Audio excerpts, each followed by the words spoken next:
আসসালামু আলাইকুম। আশা করি সবাই ভালো আছেন। আজকে দেখাবো গার্লিক ফ্লেভার্ড স্পাইসি নুডলস।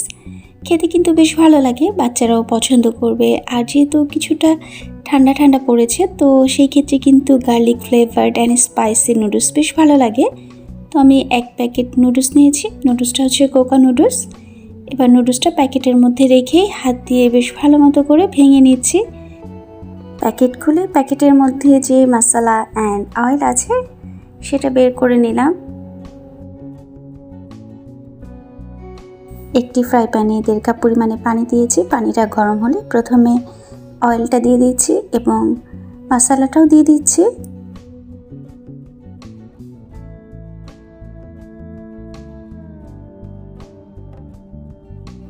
প্যাকেটের মধ্যে যে মশলাটা আছে এই মশলাটা আমি কিছুটা টেস্ট করে দেখেছিলাম, একটু ঝাল নেই। তো আমি ঝালের জন্য একটি কাঁচামরিচ অ্যাড করে দিচ্ছি এবং সিজারের সাহায্যে বেশ পাতলা স্লাইস করে কেটে দিচ্ছি। এতে করে পানির সঙ্গে কিন্তু এই কাঁচামরিচটা মিশে যাবে, খাবারের সময় মুখে লাগবে না। তো এবার দিয়ে দিচ্ছি খুব ছোট একটি আদার টুকরো এবং আদার টুকরোটাও কিন্তু সিজারের সাহায্যে বেশ পাতলা স্লাইস করে কেটে দিতে হবে।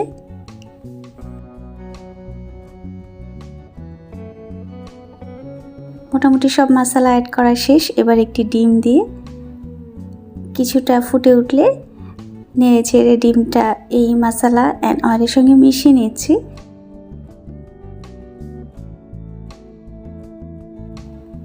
এবার নুডলস কেকটা দিয়ে দিচ্ছি এবং আবারও হাতের সাহায্যে কিছুটা ভেঙে দিচ্ছি। এবার অপেক্ষা করছি পানিটা পারফেক্টলি ফুটে ওঠা পর্যন্ত। নেড়ে ছেড়ে ডিম এবং মশলা অয়েলের সঙ্গে নুডলসটা কিন্তু বেশ ভালো মতো করে মিলিয়ে নিতে হবে। আর এই সুপি নুডলসটা কিন্তু বেশ ভালো লাগে খেতে, আশা করি বড়দেরও ভালো লাগবে। আপনারা ট্রাই করে দেখবেন। তবে এখানে কিন্তু আরও স্পাইস অ্যাড করা বাকি আছে। এবার আমি একেবারে রেড চিলি সস দিয়ে দিচ্ছি এবং আবারও নেড়ে ছেড়ে মিশিয়ে নিচ্ছি। এবার পানিটা কিছুটা কমে আসা পর্যন্ত অপেক্ষা করছি। তবে পানি কিন্তু একেবারে ড্রাই করব না। এবার নামানোর আগে আবারও দিয়ে দিচ্ছি আরও কিছুটা আদা কুচি এবং আদাটা কিন্তু বেশ পাতলা স্লাইস করে দিতে হবে।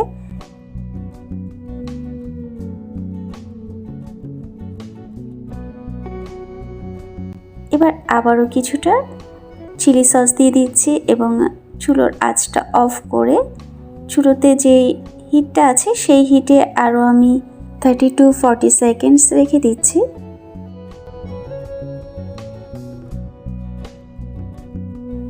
এই সময় কিন্তু নুডলসের পানি খুব সামান্য শুকাবে। আর আরও কিছুক্ষণ আমি জাল করে নিচ্ছি, কারণ লাস্ট ওয়ান আমি কিছুটা গার্লিক অ্যাড করেছিলাম। তো 30 to 40 সেকেন্ডস জাল হতে থাকছে। এর মধ্যে ভেজা ভেজা থাকা অবস্থায় নামিয়ে নিচ্ছি। আর গার্লিক অ্যান্ড স্পাইসি এই নুডলসটা খেতে কিন্তু বেশ ভালো লাগে আর হেলথের জন্য খুব ভালো। আসলে দেখা যায় একই জিনিস হয়তোবা খুব সামান্য কিছু চেঞ্জ করার জন্য বা একটি জিনিস অ্যাড করার জন্য এর টেস্টটা কিন্তু টোটালি আলাদা হয়ে যায়। দেন মনে হয় ডিফারেন্ট কিছু খাচ্ছি। তো তৈরি হয়ে গেল স্পাইসি অ্যান্ড গার্লিক নুডলস। আশা করি আজকের আমার এই নুডলস তৈরি করার রেসিপিটি আপনাদের ভালো লেগেছে। আর এতক্ষণ আমার সঙ্গে থাকার জন্য ধন্যবাদ সবাইকে। নিজের যত্ন নিন, পরিবারেরও যত্ন নিন। ভালো থাকবেন সবাই। আল্লাহ হাফেজ।